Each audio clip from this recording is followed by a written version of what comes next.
9 fit লম্বা ছিল।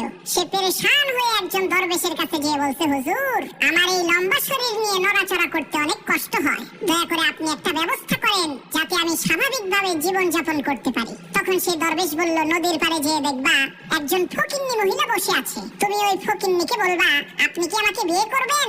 ওই ফকিন্নি যদি অস্বীকার করে না বলে তাহলে তোমার 1 ফিট হাইট কমে যাবে। তো সেই লোকটা দরবেশের কথা অনুযায়ী ওই ফকিন্নির কাছে গিয়ে বলছে, আপনি কি আমাকে বিয়ে করবেন। ফকিন্নি বলছে না। তখন সাথে সাথে 1 ফিট হাইট কমে গেছে।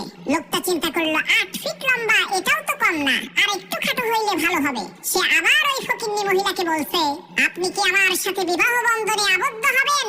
ফকিন্নি বলছে না। সাথে সাথে আর 1 ফিট হাইট কমে গেছে। লোকটা চিন্তা করলো, 7 ফিট লম্বা, এটাও তো কম না, আর 1 ফিট খাটো হইলে আমাকে দেখতে আরো সুন্দর লাগবে। এই চিন্তা করে লোকটা সেই ফকিন্নি মহিলাকে আবার বলছে, আপনি কি আমাকে বিয়ে করবেন। তখন সেই ফকিন্নি মহিলা বলছে, না না না না না। তখন সাথে সাথে লোকটা একেবারে ছাগলের বাচ্চার সমান হয়ে গেছে।